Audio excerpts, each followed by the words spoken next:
Well, hi everyone. Here we are for parts 13 and 14, rewriting history. Well, not rewriting biblical history, but rewriting maybe the popular history you were taught that you think is fact. We call it the new history. And with me is Dr. Nathaniel Jeanson. He's going to be the one doing the presentation. And Nathaniel, as we get underway here, in part 13, the neglected pre-Columbian history of the Americas. The pre-Columbian history of the Americas has remained one of the most mysterious eras of human story. Written records are absent, leaving genetics and archaeology to fill in the blanks. Or so we've been taught. Have written clues to the Americas been lying before our eyes this whole time? Oh, that's interesting. Join us as we uncover the neglected pre-Columbian history of the Americas. That sounds really interesting. And part 14, well, we'll talk more about that tomorrow when we get to part 14. But what happened to the Mayans? I've always wanted to know that. And I'm very interested in what you say is right there before our very eyes and we don't even realize it maybe. So Dr. Jeanson, just before we get into part 13, I read the comments that are posted every time you speak.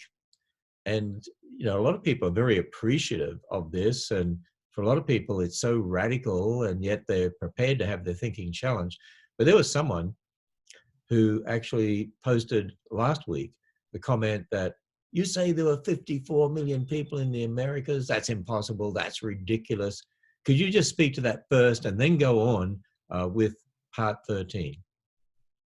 Yes, it's a good question, and it reflects just how radical a change mainstream archaeology of all places is affecting in our thinking.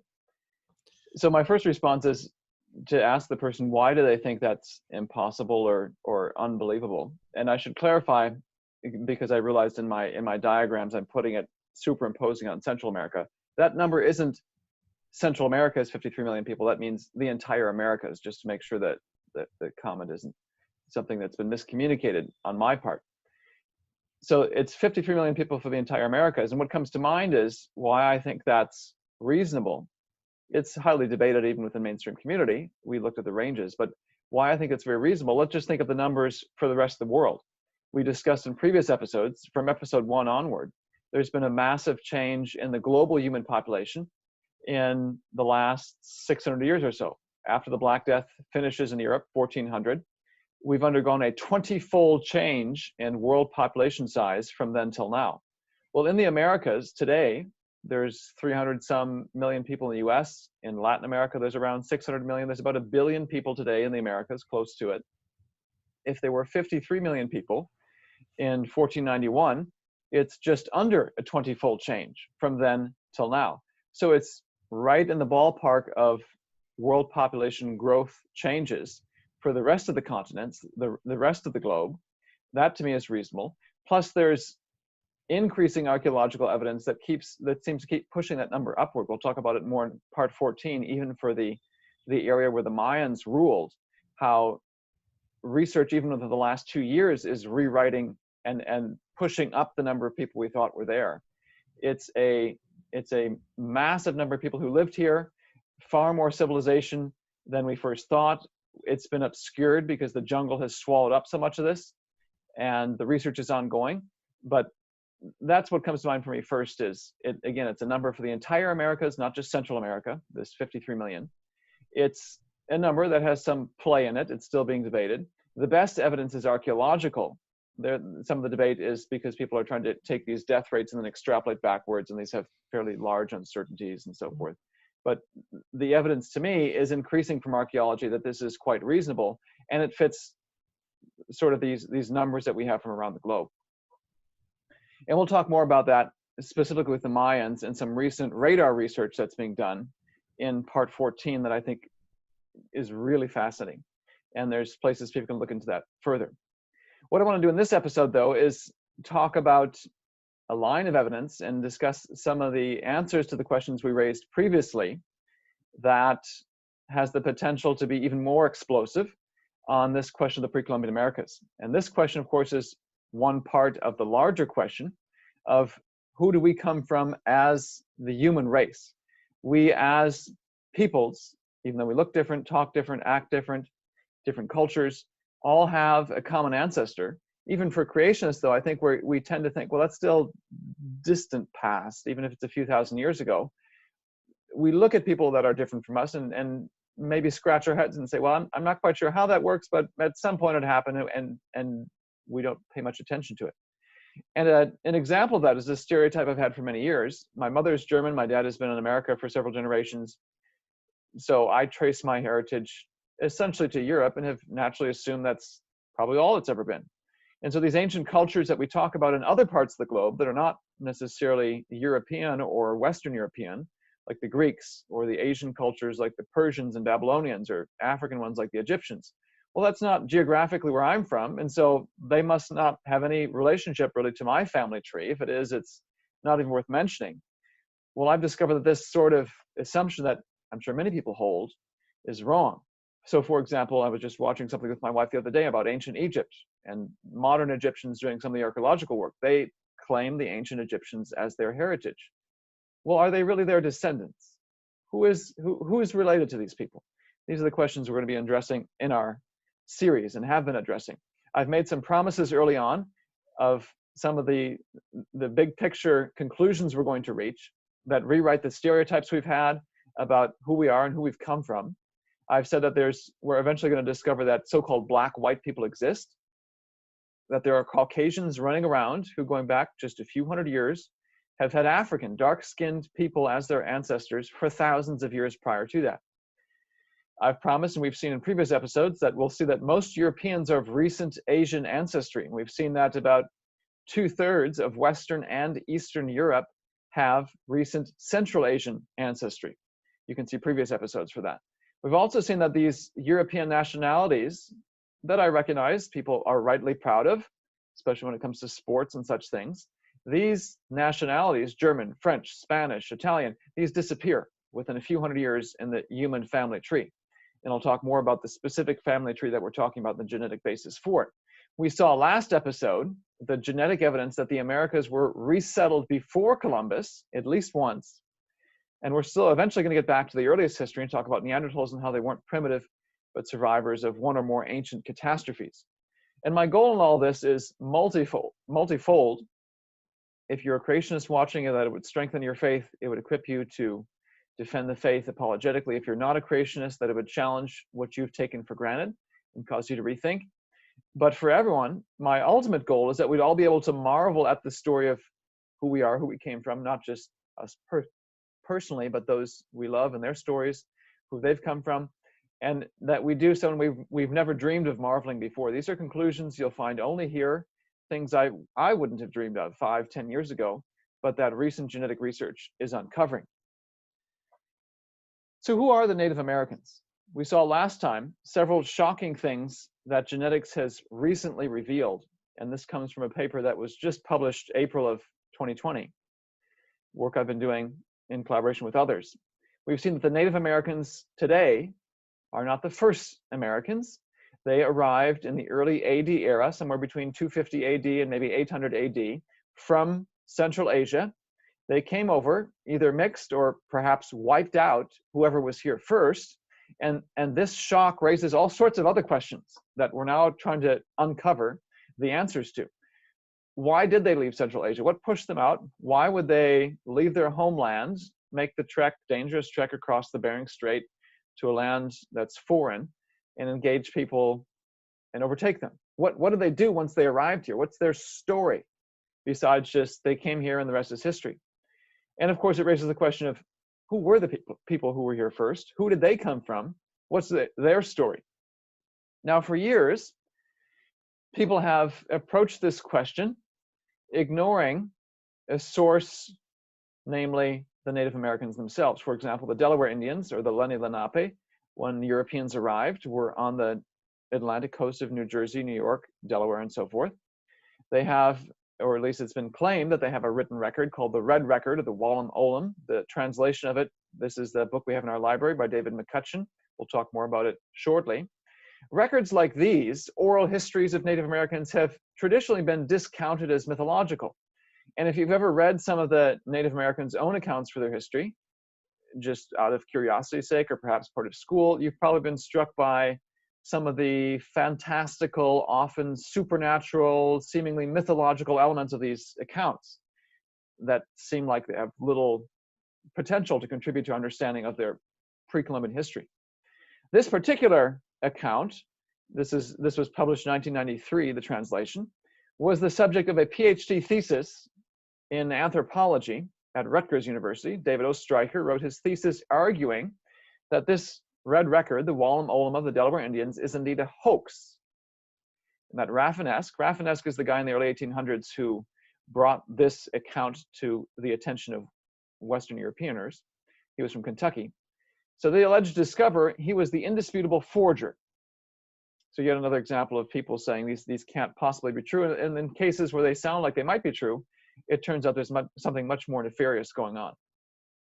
But we're going to find out that the new genetic discoveries we discussed last time are casting Native American histories like this one in a dramatically new light. Previously in episode 1, we saw that the world is smaller than we think. As I alluded to, and we're discussing the number of people in the Americas, world population growth has changed dramatically in the last few hundred years. And so you go back just 600 years, there's a lot fewer people, 20-fold fewer people alive then than today. So if you're looking for a spouse, you've got a lot fewer options. So either you marry a relative or you marry someone outside your group. We saw in episode 2 that our family trees are much more connected than we think. If I trace the number of my ancestors, 2 parents, 4 grandparents, 8 great-grandparents, back just 1,000 years, I've got more people in theory on my family tree than there are alive in the entire planet at that time. And that's true for me, for Ken, for anyone. So how do you solve this math problem? You make the branches of the family tree connect. My mother's side, my dad's side must be much more related to each other than we've previously thought. This implies then, if you think about that answer globally, that so-called racial or ethnic change must happen more quickly than we think. Episode 3, we talked about the genetics of this and how easy it is and how quickly ethnic change can happen, and much more quickly than we thought. Combined with rates of human reproductive growth, we've seen just how easy it is for one ethnic group to take over another. And they can do this silently, without us seeing visibly a tremendous amount of evidence today. In theory, it's possible that most Europeans, Caucasian Europeans, are of recent African descent, based on what we discussed in episodes 3 and 4. We've also seen in episodes 5 and 6 that our family tree is much more shallow than we think. To go from 8 people to nearly 8 billion in the globe today happens in 200 generational steps or less. And if you think about that, okay, we've got to reduce 8 billion branches on the family tree back to 8 in boom, boom, boom, boom, in just 200 steps. You're going to have to start connecting branches much more quickly than you're used to thinking about. We've seen that the answers we're going to get from genetics are not the answers you can get from a $100 test from Ancestry.com or Family Tree DNA or 23andMe or any of these commercial genetic testing companies. They're looking at DNA that's inherited from both parents. That can tell you probably a little more than what you already know from your own family tree. So $100 out the door for not much more information. The key information we need is DNA that's inherited from only one parent or only the other parent, so that the genetic signal cannot get diluted. In theory, that could either be the mitochondrial DNA, that's a fancy term for the DNA that mothers pass on, or what we've seen, it could be the paternal DNA, the Y chromosome, the fancy term for the DNA inherited from dads. And we've seen for technical reasons that we discussed in episodes 5 and 6, it's the male inherited DNA that's the best tool for digging into the details, the precise details of human history. And the principle is, this DNA is passed on from fathers to sons, but it's passed on imperfectly. Every generation, a few mistakes are introduced in the DNA sequence. We can identify those just by comparing DNA sequences to one another.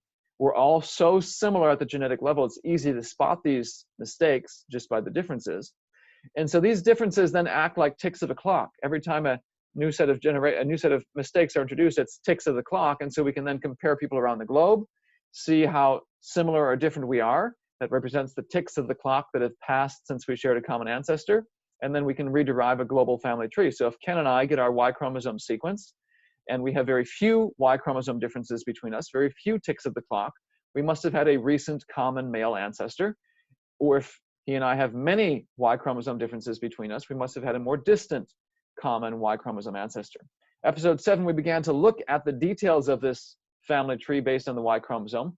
We saw lost relatives of Europe in India, of all places, and Central Asia and the Middle East. And we saw in episode 8 that the explanation for this likely has to do with the Mongol invasion in the 1200s, their occupation in Europe until the 1500s, the Russian expansion westward, pushing some of them back out, and the Mughal Empire, which is of Mongol descent, coming down into India before the British arrived with the East India Company and the Raj in the 1800s. The East India Company arriving in the 1600s. We've also seen that there's an ancient Chinese connection to modern Europe. Even though China is a long-standing isolated civilization, it's historically had continuous harassment from the so-called barbarians in the north. They were ruling parts of China on and off throughout Chinese history. And some of those northern tribes have also mingled with Europeans, leading to this connection that genetics uncovers. We also looked at the history of the Americas after Columbus, the arrival of the Europeans, to see who settled it, looking for the hidden history of the Americas, which is by extension the history of Western Europe, since about 80% of the US at least was settled by Western Europeans. We've seen that the ancestors of most Americans are not who we think they are. They're Central Asians. Western Europeans and the majority of US citizens, 70% being Caucasian, Western European descent, these have Central Asian ancestry as well. In episode 11, we saw that there's been a revolution in mainstream science, mainstream archaeology, and in our understanding of pre-Columbian history. There's been far more people here on the eve of Columbus's arrival than we've been taught. And these people were far more advanced than we thought, not some primitive brutes walking around. In the words of Charles Mann, who authored 1491, he called them survivors of a recently shattered culture, like walking into Nazi Germany after World War II in a concentration camp and seeing all these starving, naked people. If you didn't know the history, you might say, oh, these are leftovers from the Stone Age. No, they're tragic survivors of this awful catastrophe that the Nazis perpetrated on them. Similar thing is going on in the Americas. Now that we're uncovering some of the evidence archaeologically and historically for the massive numbers of people, this rewrites how we understand it. And shocking implications for how we understand the Amazon. There's increasing evidence, maybe 10, 25% of the Amazon is actually cultivated forest, orchard, deliberately put there by pre-Columbian peoples, not this pristine wilderness that's been untouched by mankind for thousands of years. We've seen from genetics that the Americas were resettled at least once before Columbus arrived by the Central Asian invaders. We now want to look at the neglected pre-Columbian history of the Americas. And to begin, I want to highlight how even in mainstream science, attitudes are shifting. Let's think about the Osage tribe. They're, based on their language, classified in the same group as the Sioux, the famous peoples of the northern plains that the U.S. Army engaged as the U.S. pushed westward. We talked about Custer's Last Stand, Sitting Bull and Crazy Horse, and their Sioux and Cheyenne company fighting against him. Well, Osage are part of the Siouan group. Today, they're found based in Oklahoma. There's a PhD anthropologist, Dr. Andrea Hunter, who's part of the Osage Nation. I've given the URL here at the bottom of the screen so you can see the rest of this discussion. She wrote an article called Oral Tradition and Historical Evidence. And in it, she discusses changing attitudes. So this is a mainstream anthropology individual talking about how even attitudes, using her own nation, the Osage Nation, as an example, attitudes towards Native American oral histories are changing. So she said it's told, meaning Native Americans, the Osage, say that in the distant past, all 5, and I'm not going to say the name because I'm going to butcher it, Osage tribes were once one nation that lived east of the Mississippi River in the vicinity of the Ohio River. Scholars have long contemplated the history and identity of the Osage beginning as early as the 1920s. And the article goes on to show that traditionally, those oral histories were discounted and rejected. Why should we even consider it? And she traces how these attitudes have changed, and people have challenged one another in mainstream science, saying, look, you can criticize it all you want, but until you come up with a better explanation, perhaps we should take what they say as a good starting point. And how even today, mainstream archaeologists are basically in large agreement with the oral history that the Osage tribes have described. So there's changing attitudes here, just like we saw changing attitudes in mainstream archaeology for all of the Americas.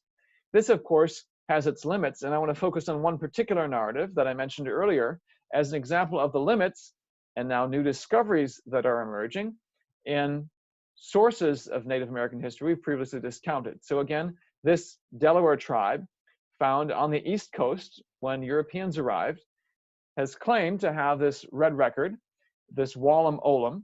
Now, because of this PhD thesis from 1995, the Delaware Nation has rejected this as authentic. So the timeline here is McCutcheon publishes this work, the translation of it, in 1993. He's within the mainstream, so he tries to stretch it out over 15,000 or whatever the time scale was at the time for Native Americans. He's not by no means a young Earth creationist, but largely treats it as perhaps an authentic account of their crossing of the Bering Strait and migrating through North America, eventually arriving on the East Coast. And we'll talk about some of the details in a moment. Oestreicher in 1995 was offended by this, and he talks about the background to why he pursued his PhD topic and ends up concluding that everyone's been misinterpreting this for years, that the red record was fake, invented by some guy in Kentucky to gain himself wealth and fame. We'll return to Oestreicher's criticisms momentarily. What I want to do for the moment, though, is walk through some of the highlights from this account. We don't have time to go through the whole thing. You can buy this on Amazon to see the whole thing. It's composed of 5 individual books, each many stanzas. What I want our viewers to see is how this record reads. I'm, of course, going to read the English translation of it, just to see that this is rather different, perhaps, than many of the fantastical and supernatural sounding accounts. What's also very interesting, especially to creationists, is that how this begins. So let's start with book 1, the opening lines of this red record, and we'll return to some of the mainstream criticisms of this to see what this reveals about the authenticity of this and other records, and the nature of evolutionary criticisms of Native American accounts. So this book begins with, at the beginning, the sea everywhere covered the earth. Above it extended a swirling cloud, and within it the Great Spirit moved. Primordial, everlasting, invisible, omnipresent, the Great Spirit moved. And if you've read the Bible, you might say this sounds a lot like Genesis chapter 1, verses 1 and 2. And indeed, this book, this red record describes a very clear creation account, bringing forth the sky, the earth, the clouds, the heavens, bringing forth the day, the night, the stars, bringing forth all of these to move in harmony. So you have echoes here of Genesis chapter 1. Again, the Great Spirit created, the creator, spirits, living beings, immortals, the souls for everything. Those ancestors, the first men were alone, the first women were brought to them. So you hear echoes of Genesis 1 and 2, the creation of mankind.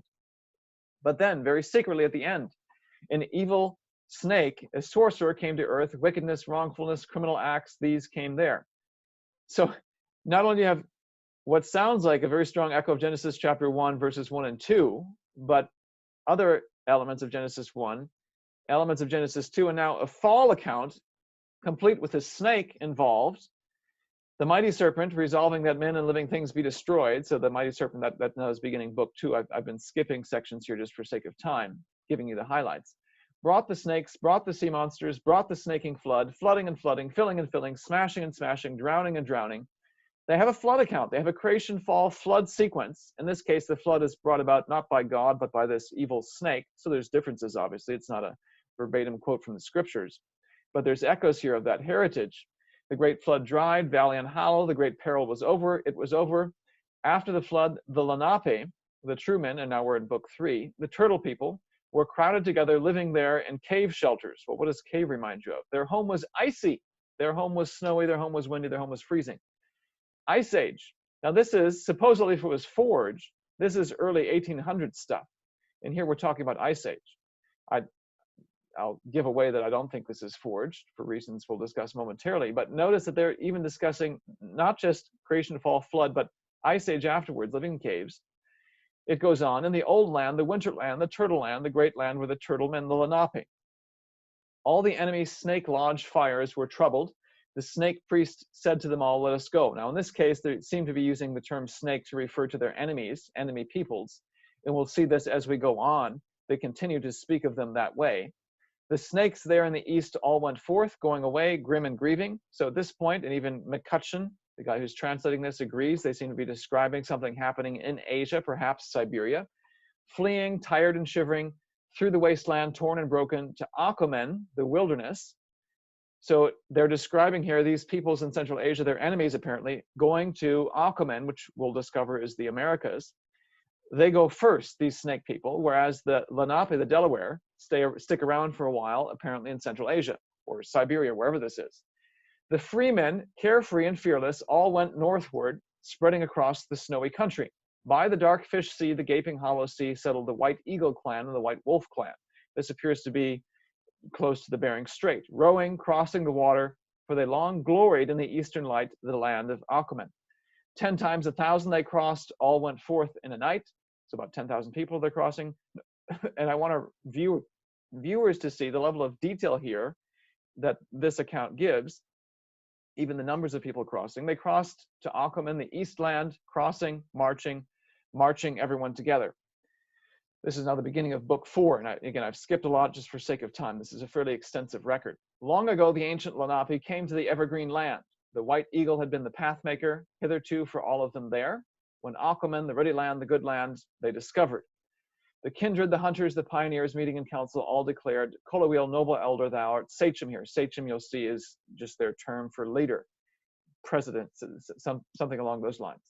Here again are their enemies. The snakes come, thou must slay them. The snake hollow they must leave. Defeated, all the snakes fled to hide in the swampy vales. After Kolowiel, in the evergreen land, the sachem was the white owl. After him, the sachem was constantly on guard. And if you've read much of the history of the American West and the Indian Wars, and the names that the tribes would give to one another, you can see the sense of humor they had, their creativity. You look at some of the Siouan names like Red Cloud, Sitting Bull, Man Afraid of His Horses. Very, again, sense of humor, intriguing names. This description and the naming of these people is consistent with that. Constantly on guard, very descriptive names for who their leaders were. After him, the sachem was Chilele, the snowbird, who spoke of the south, that our people would be able to grow and spread there. Southward went Chilele, eastward went the beaver. And this isn't the only time where whoever the original group was apparently broke up and spread out. I want to draw our attention to another event. This account, once you get to the Americas, they list about 90 to 100 sachems, each of them with a similar formula. The name of the guy with a line or two, or maybe a stanza describing some significant event while he was the ruler. Here's an exception, though. So Iamek was one of the sachems. After Iamek, 10 sachems, and they're never named. Much evil was then south and eastward. Well, what was this evil? Notice who comes after. After them, the sachem was Peaceful One and Akolaki. So it appears that there was some evil, perhaps violent, wicked event that was transpiring, so much so that they didn't even name the people who were involved. And I think it's significant that it's followed by a guy named the Peaceful One. So wartime, I think, is implied at that point. We'll return to that momentarily. The next sachem was History Man, written records he began. So this account, taken at face value, claims to be a document that was written over many, many generations. It appears that the sachem, each sachem keeps adding to the record. I was this sachem, or this was the sachem, and he did this. And then the next generation, this was the sachem, and he did this. And on it goes. The next sachem was Shriveled Man. The next sachem was Drought. There was no rain, no food together. Eastward they went to where there was water. And again, this guy, the translator, David McCutcheon, goes through, and we'll get to the map he creates, given the geographic clues in this text of how he thinks was the migration from Alaska down through Canada and then across the Great Plains and over the rivers, eventually reaching the eastern shore. And it describes an arrival at the Atlantic Ocean later on in the book. This is book 5. All the hunters reached the sun's salt sea, once more the ocean. Red Arrow was the sachem at the tidewater. There's another record for the Delaware that they have kept besides this. We're going to treat it as authentic for the moment. They kept wampum records, and the wampum records, so their currency in a sense back then, they kept a record of what they were doing. They claim that they reached the Atlantic in AD 1396. We'll return to that date and the significance of it momentarily. There are also 2 mentions of encounters with what they say are white people. Mistaken was the sachem about what then came.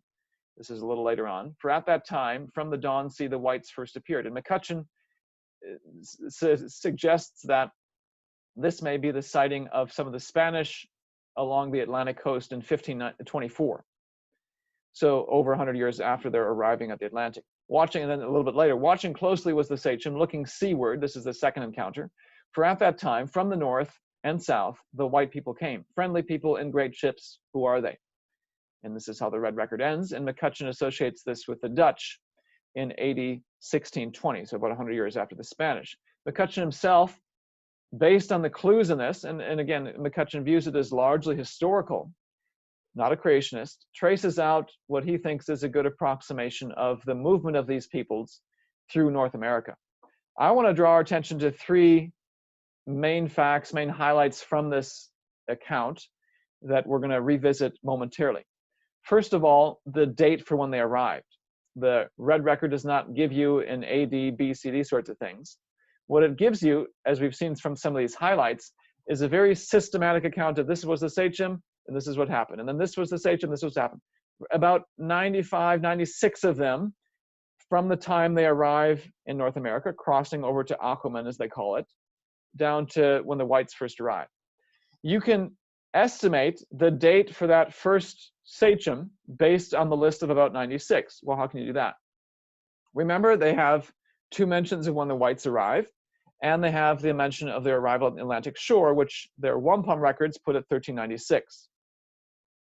Given what McCutcheon estimates about the first whites arriving being about 1524, and then the second one being about 1620, you can use those three dates to then estimate the length of each sachem reign. So you've got a certain sachem for Atlantic, another sachem for whites, another sachem down here for the other whites. And you've got the number of sachems between each of these dates. And so then you can use those numbers and those facts to say, okay, on average, then it seems each sachem rules for what? Well, if you do the math, it turns out to be about 7 to 14 years, which is interesting because in the US, at least, presidents are supposed to rule for 4 to 8 years. This is not something too outlandish, it seems, even by modern standards. So there's a range, and again, this is an ancient account, and so there's uncertainty here. But if you use those numbers, that average length of sachem reign, say, okay, 1620 is when it stops. You go back 95, 96 sachems to the beginning. What's the date then we can estimate? And it's in the range of 280 to 630. I mentioned that there was this section of 10 unnamed sachems when there was much evil, as if there was some sort of violent conflict. Again, using that same sort of math, because they tell you when the sachems lived and who was before and who was after, you can estimate that to be around 80, 300s to 800s. And the last thing I want to point out is this red record implies and talks about peoples who are in the Americas before the Lenape arrived. Now, all this would be irrelevant if the thesis from David Oestreicher is true, and it's indeed false. It's a hoax. And again, he's been so persuasive, the Delaware Nation themselves have rejected this as being an authentic account. Well, what's the basis for this? I've read parts of his thesis. I've also have Rafinesque's writings, Rafinesque being the guy who brings this to European attention, or people of European descent, their attention. What are the main claims that Oestreicher puts forth? The first thing I want to say, and the first thing that made me begin to question what he was saying, was the tone. If you read, and I encourage anyone who's interested in this to do so, you can find it online. If you read Rafinesque's work from the early 1800s, it reads just like other people from the 1800s.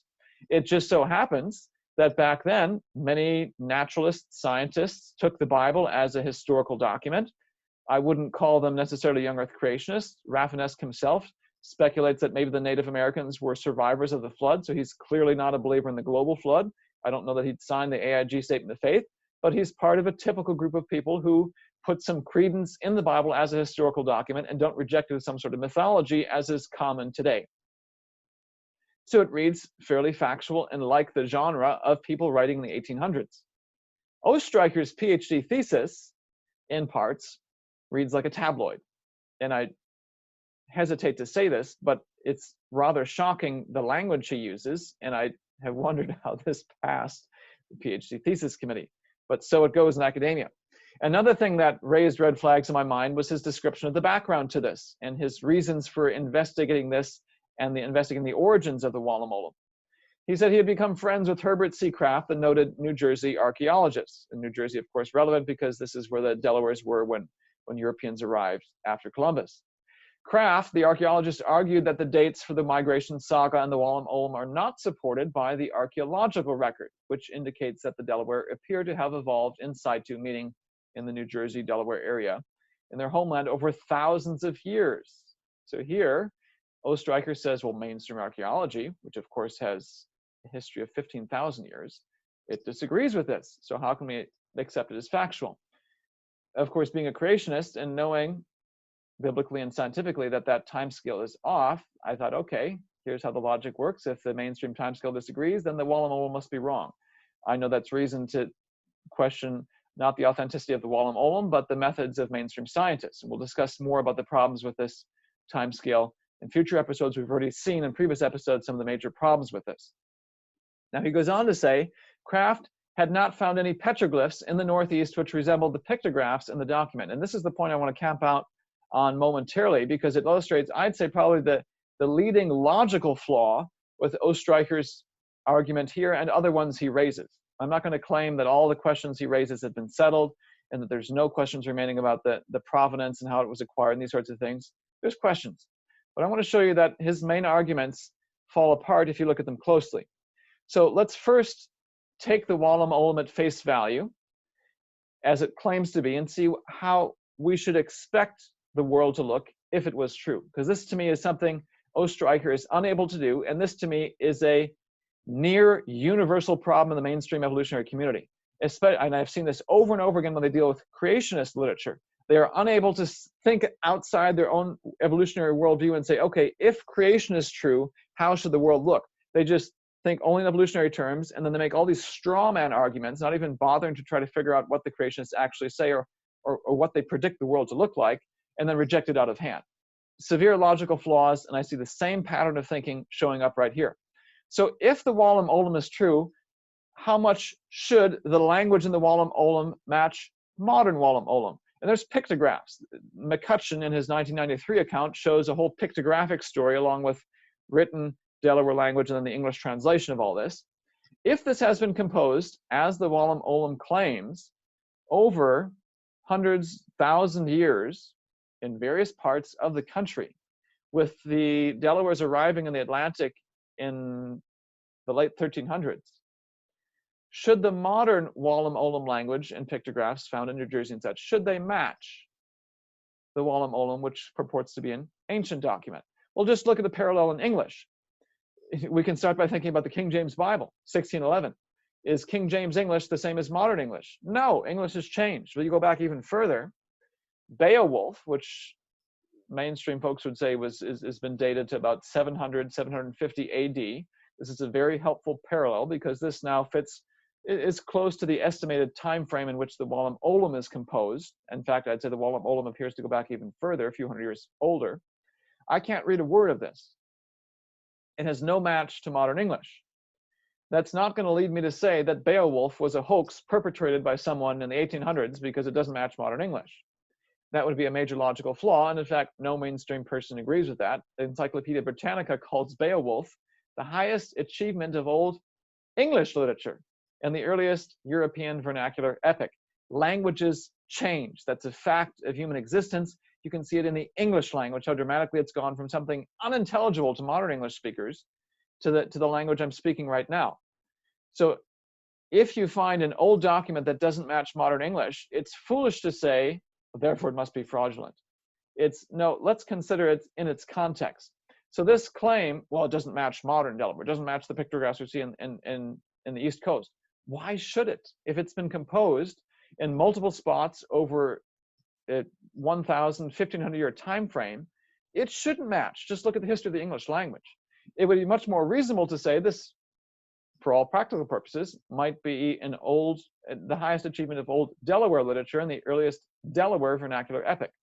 So that's just one of the logical problems I've seen, but I think I highlight this because it applies to other arguments he makes, and it's so typical of the evolutionary approach to anything that disagrees with their mainstream view.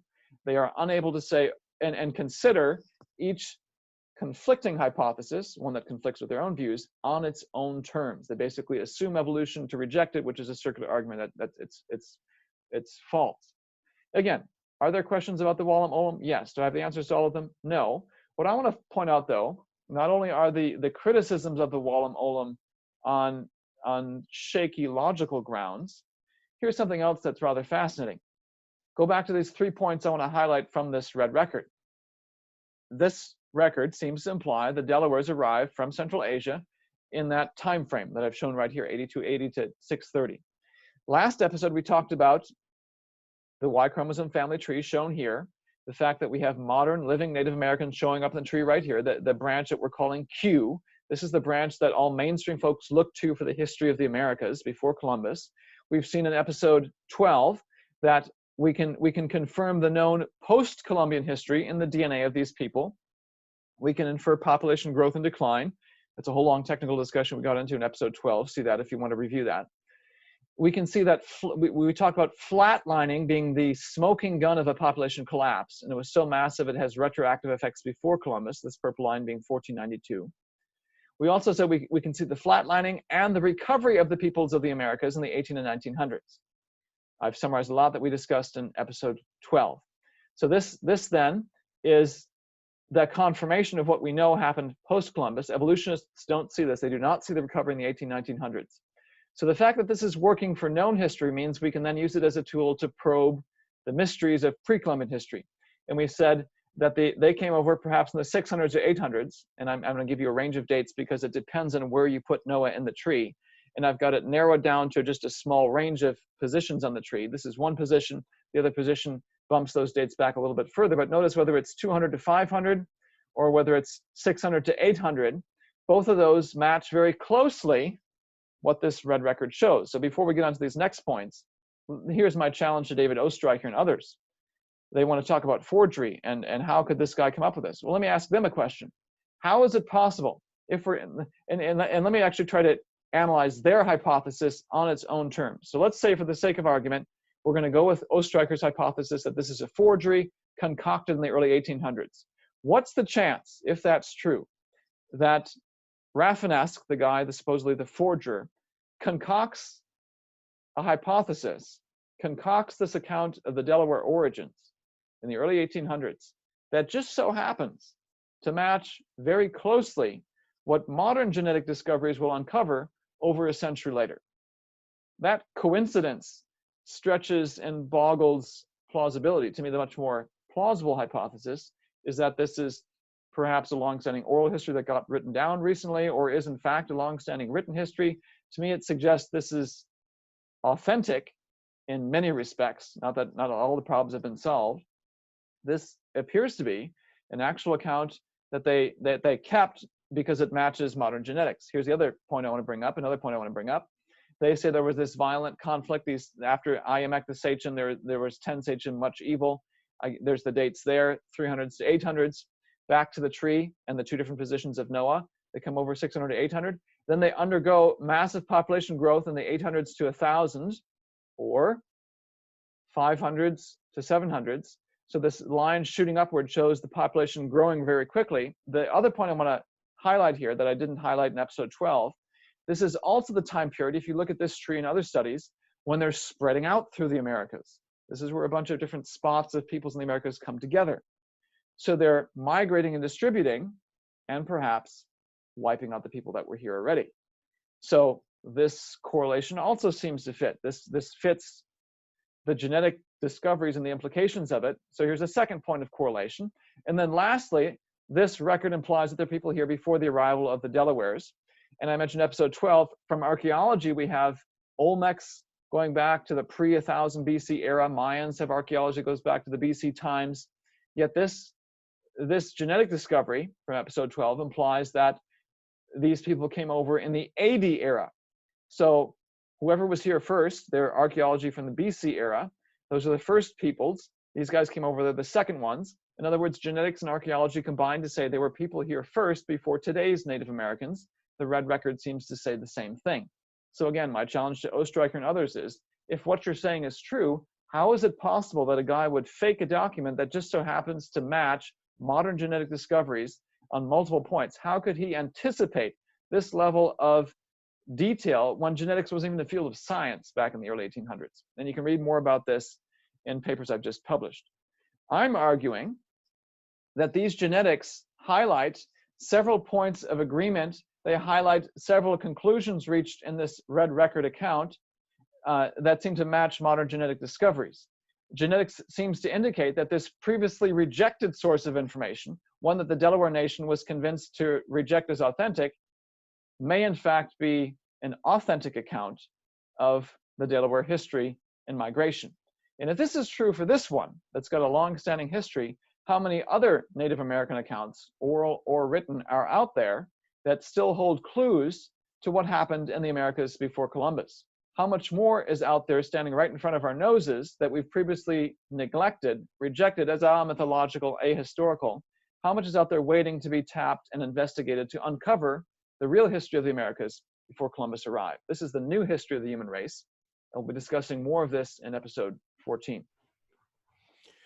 You know, Nathaniel, I was just thinking as you're doing that, there's a basic problem that people have today, and they've had in regard to those documents you're talking about, because even in the COVID-19 situation, we're hearing certain politicians out there saying Christians are against science and you need to listen to the scientists and so on.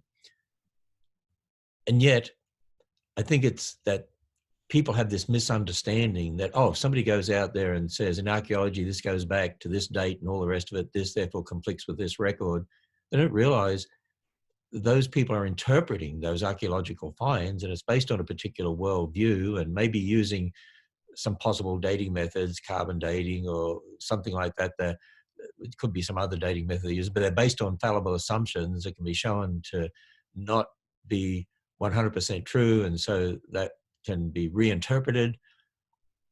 I mean, the same sort of thing with modeling for what's happening with viruses and so on. People need to understand their assumptions behind it. There's a basic problem here in that we need to understand the difference between observational science and historical science, as we have always pointed out in this ministry. And that has great bearing on this topic, doesn't it? And another problem I think is sadly highlighted by that same COVID discussion is something that I hoped had been restricted to Europe, because I'm of German descent, been to Germany many times, and I've heard from people over there back when I've done visits. Experts, got to trust the expert, trust the experts, as if there's a group of people out there who have no biases, interpret things without any hint of preconceived notions, do only the facts, don't bring any assumptions to the table, and somehow we should just trust every word they say. And as if experts never disagree with one another.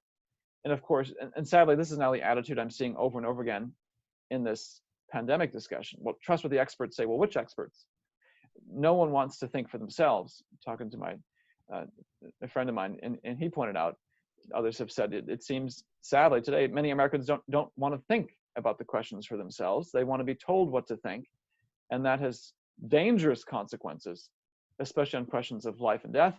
And it shows up in these discussions as well. They don't understand observational versus historical science. They don't understand the logic that's used. They don't understand the basic logical flaws in many of these arguments, where mainstream science is so ingrained in this evolution-only view, they can't step outside of it and consider alternatives, because, well, we know it must be wrong because evolution is true. Well, that's a circular argument. If your position is scientifically valid, you should have no problem stepping outside of it and saying, well, here's this other view, but here's why it's wrong. Boom, boom, boom. Here's the 6 points of reason why it's wrong. They can't do that, which to me underscores the deficiencies in the mainstream view and is ample reason to question it. You know, this also applies to one other area that you brought up in looking at those records and records of what those people had said about their history, and you saw similarities to the biblical account in Genesis. Now, there are cultures all around the world that have flood accounts, that have accounts that sound like the Tower of Babel. I mean, the Australian Aboriginal people, I remember collecting books in Australia from the museums with their Dreamtime legends, and there were accounts about 3 sons on a raft that landed on a mountain after a big flood, and God put a rainbow in the sky. The woman was made while man was asleep. Woman took some sweet honey from the tree, and so therefore, taking that sweet honey, it released evil into the world. Yet the evolutionists would claim that has nothing to do with true history or biblical history. The fact that the elements are all the same, if anything, what they say is, oh, the Jews borrowed their stories, for instance, from the Babylonians, and that's why they have these similar stories, instead of saying there was the original account, and now we see perversions of it all over the world in different cultures. And so because of the evolutionary worldview, they totally misinterpret those things. And that's to me where the bias shows up so strongly. Osterreicher rakes Rafinesque over the coals, and it's highly suspicious to me. And what seems to be more at play here is it's not that Rafinesque is somehow, he is a product of his time, Rafinesque, the guy who's supposedly the forger of this document. But he sounds just like the other people of that time. And to me, what comes through more clearly in Osterreicher's thesis is the bias people have against the attitudes of that day. It's very difficult for mainstream evolutionists to accept the fact that no, treating the Bible, even if it's not in a young earth sense, but treating the Bible as a historical document and as a guide for academic research was a mainstream good academic view back in the 1800s. And somehow that's just unthinkable to them. And so, of course, it must be wrong. No, no, no. They don't understand that that's modern bias creeping in and trying to judge these older views by a ridiculous modern standard. People like Rafinesque, who was quirky for sure, but quite brilliant. He and others of his day, again, they're living in an era where the Bible is treated as a legitimate document. They've got weird ideas about it. And it's the modern mind that is unwilling to consider the possibility that smart people actually did that back then, and that intelligent people still do that today. That's to me what comes through loud and clear, and sadly is so pervasive in today's mainstream evolutionary community, and it inhibits real progress on scientific and, as we're seeing, historical questions. Well, thank you, Dr. Jeanson, and we look forward to coming back for part 14, which will be on the Mayans. And that's going to be very interesting to see what happened to the Mayans. And you're going to give us some answers. So people, come back tomorrow night and go to Answers in Genesis YouTube channel to see all of these programs in a playlist, or subscribe to answers.tv and you'll have it all there, easy to find, along with all of our other hundreds and hundreds and hundreds of video items as well. Thanks, Dr. Jeanson. We look forward to part 14 coming up tomorrow night. Thank you.